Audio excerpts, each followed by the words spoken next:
haza, ma csonka, béna, vérző és kusza. Nincs a világon annyi koszorú, mely eltakarjon, áldott, szomorú. Nincs annyi könny, mely méltón elsirat, és sebeinkre hírt ad, és vikaszt. Ne is legyen. Szót, könnyet már ne ejts.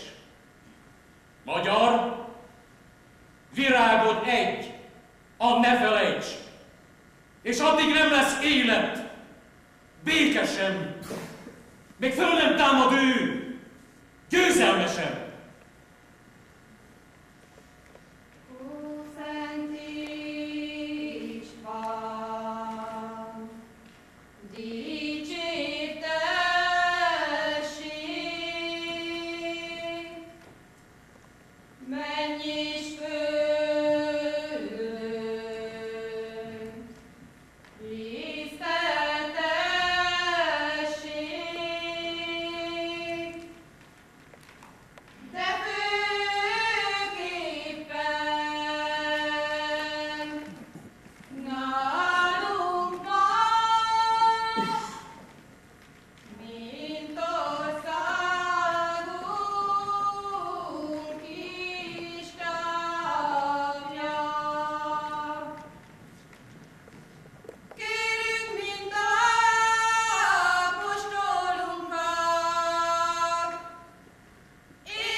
Járhatok az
múlt harangok, súlyos gyászok.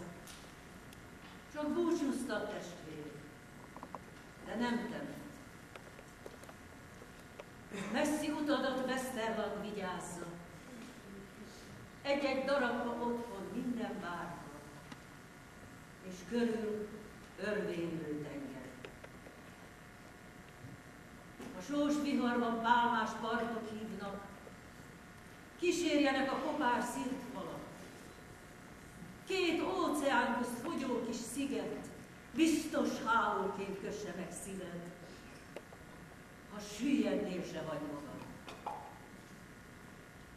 Westerland küldött idegen vizekre, hogy visszatérjél zsákmánnyal teli, mert szikláinkon kenyér sem terem.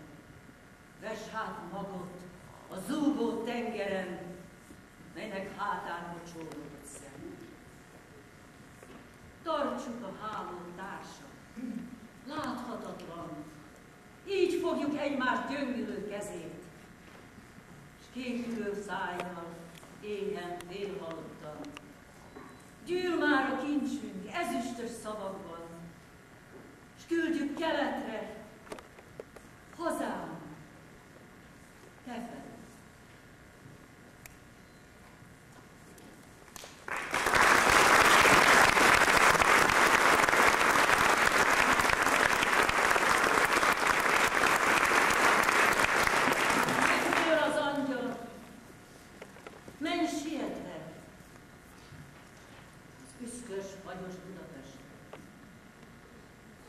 Oda, ahol az orosz tankok között hallgatnak a harangot, ahol nem csillog a karácsony, nincsen aranydió a fákon, nincs más, csak fagy, didergés, éhség. Mondd el nekik, úgy, hogy megértsék. Szólj hangosan az éjszakából, angyal, vigyél hírt a csodáról. Csattogtas szaporán a szárnyad, repülj, suhogj, mert nagyon várnak. Ne beszélj nekik a világról, ahol most gyertyafény világon. Meleg szobában terül asztal, a pap ékes szóval vigasztal, selyempapír zizeg ajándék, bölcs szó fontolgat, okos szándék, csillagszóró villog a fákról. Angyal, de beszélj a csodán. Mondd el, mert ez világ csodája. Egy szegény nép karácsonyfája csendes évet égni kezdett, és sokan vetnek most keresztet. Földrészek népe nézi, egyik érti, másik nem érti. Fejük csóválják, sok ez soknak, imádkoznak, vagy iszonyodnak, mert más lók a fán, nem cukorkák, népek Krisztusa, Magyarország. És elmegy sok ember előtte, a katona, ki szíven nőtte, a farizeus, ki eladta, aki 3-szor megtagadta. Belemártott kezet a tálba, 30 ezüstpénzért kínálta, s amíg gyalázta, verte, szitta, testét ette, és vérét itta. Most áll és bámul a sok ember, de szólni hozzá senki nem mer. Mert ő sem szól már, nem is vádol. Nézd, mint Krisztus a keresztfáról. Különös ez a karácsonyfa. Ördög hozta, vagy angyal hozta. Kik köntösére kockát vetnek, nem tudják, mit is cselekeznek. Csak óhajtják, nyínak, gyanítják ennek az éjszakának titkát. Mert ez nagyon furcsa karácsony. A magyar nép lóg most a fákon.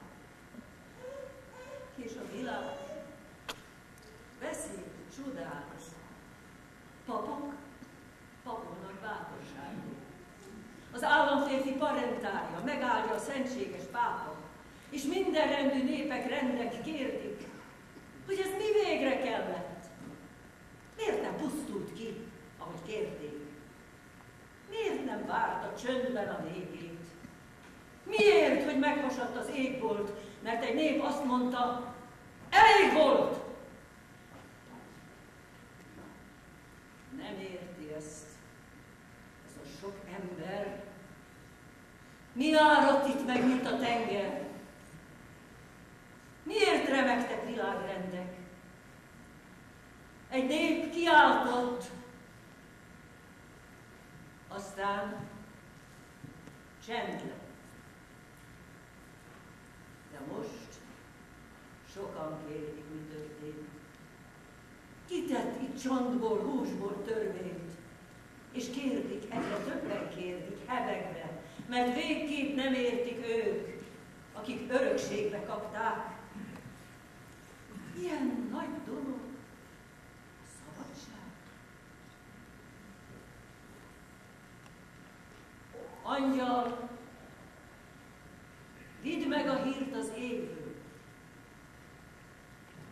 Mindig új élet lesz a vérből. Találkoztak ők már néhányszor. A gyermek, szamár, a pásztor, az alomban, a jászol mellett. Ha az élet eleven lett. A csodát most is ők vigyázzák. Lehelletükkel Ános házsát. Mert csillag ég, hasad a hajnal. Mondd el neki, mennyből az anyag.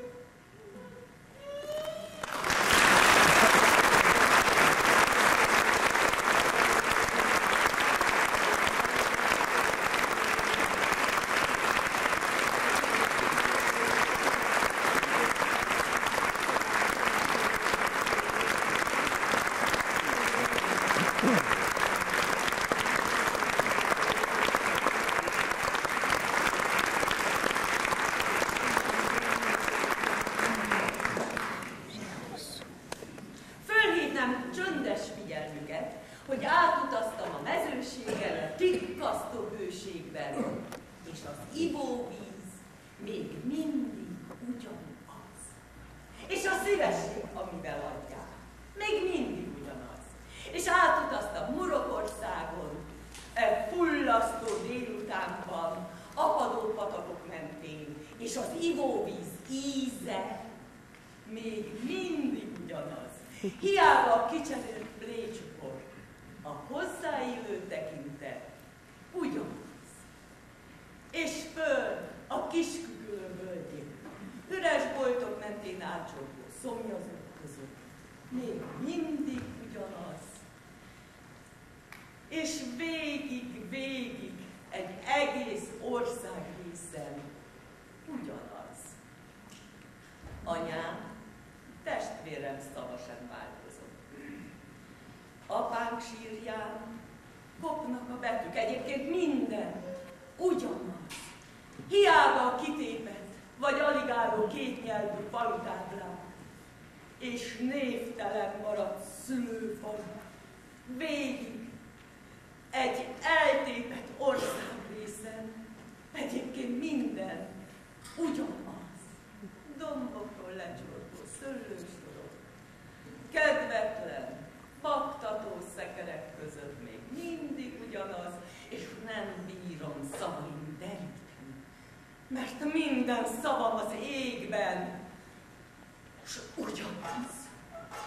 Édesanyám mondta nékem, minek a szerető nékem, de én arra nem hajlottam, titkon szeretőt tartottam. Nézd meg, anyám, mint múlatot, milyen legény táncoltató, egyenesebb a nátszálnál szebb a csokros viol.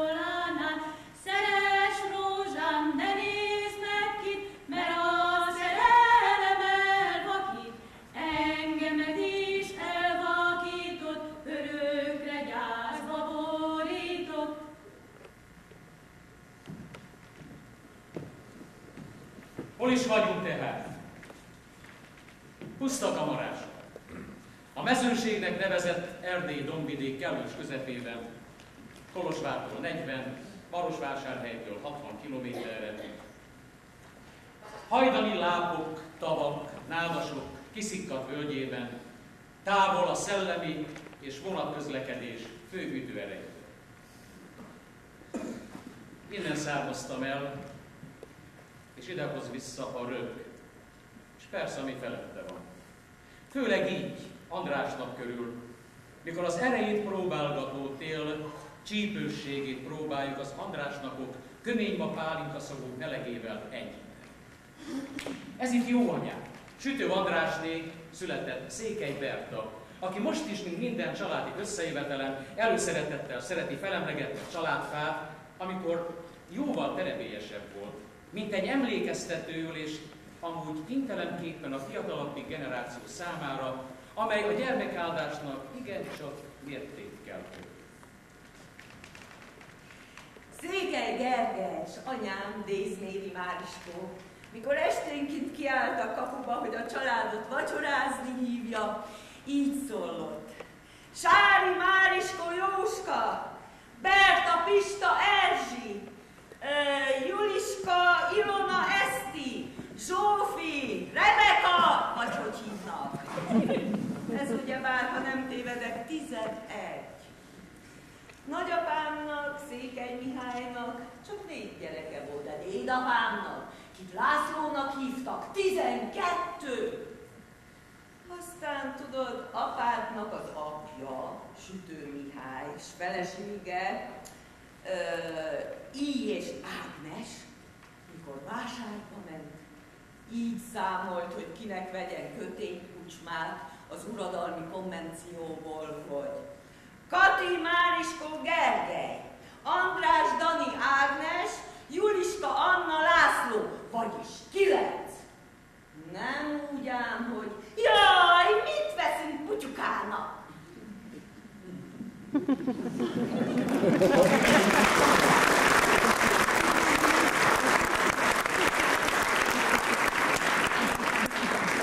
Aki pedig ott közeledik, az apám, Sütő András, Jóska öcsémmel, aki már igencsak benne van az Andrásnapi hangulat.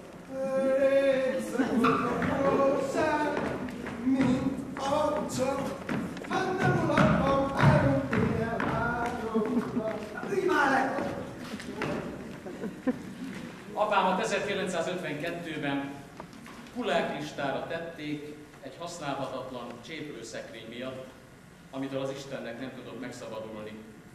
Sőt, már arról volt szó, hogy 2 szobás földpadlós kicsi házukból anyámmal együtt az utcára teszik őket. Ekkor írta apám a következő beadványt a felső hatósághoz. Tisztelt elvtársak! Alulírott Sütő András pusztakamarási lakos, Kolos tartomány, tisztelettel írom a következőt. Ezen a nyáron engemet kuláklistára vettek, pedig én már gyerekkoromtól fogva munkás ember vagyok. Uradalomban dolgoztam, napszámban. 18 éves koromban kivittek a frontra. Ott Galíciában találkoztam apámmal, mivel ők is odavitték. Aztán elválasztottak egymástól, és elvittek az orosz frontra. Tüzér voltam. 1918. októberének 1-én visszavonultunk, és november 3-án vasárnap Triennél elfogtak. 2 kerek hétig nem ettünk. Aztán a nyers lakótyától vérhasba estünk. Jött a tífusz, 20 ember halt meg naponta, de nekem szerencsém volt a sós káposztától, mert azt egy borotváért cseréltem el egy franciába. Aztán Veronába vittek, ahol feljavult a helyzetünk, mivel 10 naponként kaptunk kenyeret. Minden 10 nap 4 kilót fejenként. 1920. októberében hazaeresztettek, megérkeztem 10-én, és 20-án bevonultam újra 2 évre katonának, ezúttal a román hadseregbe. Ott voltam 1922-ig. Ami kimaradt a beadványokból, mert a beadványokból mindig kimarad. Azt általában ilyenkor a családi összejöveteleken és a rokonsággal együtt szokták nagy mulatság között elmesélni. Kömény magos pálinkát iszunk és éltetjük az Andrásokat, a jelenlevőket, és mindazokat, akik még ilyen névre hallgatnak. Akit közeledik, az Gergely bátyám, aki református létére Bukarestben beférkőzött egy ortodox pap kegyeibe, akivel aztán vízkeresztkor rengeteg pénzt keresett. Énekelt, imádkozott, füstölőt lóbált, és mind a mai napig azon tűnődik, hogy vajon a Jóisten megbocsátja néki ezt az álocás tevékenységet. Székely Jóska bátyám most hirtelenében eljátsza a legfőbb számon kérő szerepét. Mi vagy te, fiam? Református vagyok, uram. Hát akkor miért énekeltél ortodoxul, fiam? Hogy megmaradjak, uram. Miért imádkoztál vízkeresztkor, fiam? Hogy szárazon maradjak, uram. Akkor miért lóbáltad a füstölőt, fiam? Hogy megmaradjak, uram. Akkor jól tetted, fiam. A fű lehajlik a szélben, de megmarad, fiam.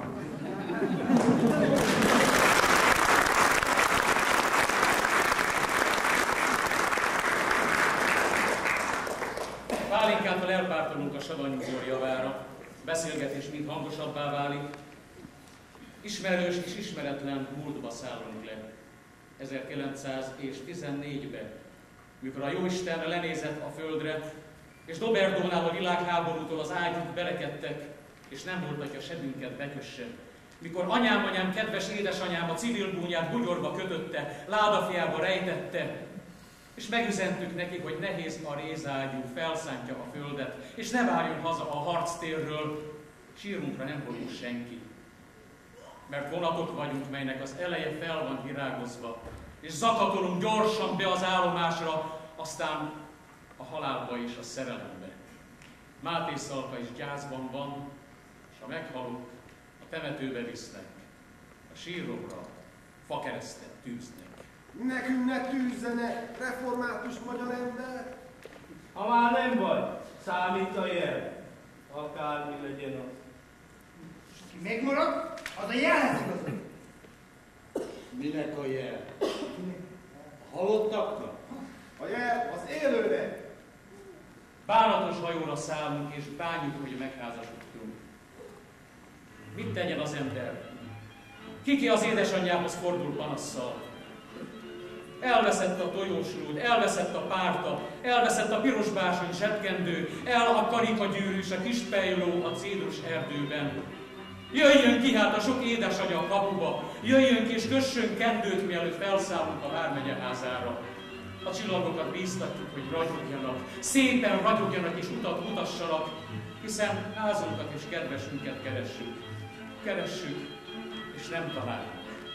Rámás csizmát szeretnénk viselni, és elszegődünk Tarnócára Bojtárnak, és eszünkbe jut, hogy legények is voltunk, és azóta is csipkés a szőlő levele, és kopogós a csizmánk sarka, magasan röpül a daru, és Alanta nyárán vize még mindig zavaros. Mi hamarabb fogyunk ki az árnyékvilágból, mi nótakészletünk, ez a száraz helyen épített fegyvertár. Már a tárgyak is hozzánk igazodnak. Cseng a pohár, a kancsó, reszel a lámpa, dobban a padló, kopognak az öreg széklábak. Száll a gőz, verejtékezik az ablak, hátukon is lucskosodik az ink, odakint szaporodik a hó, és tüdőnkön a fekete nikotin, de bírjuk még!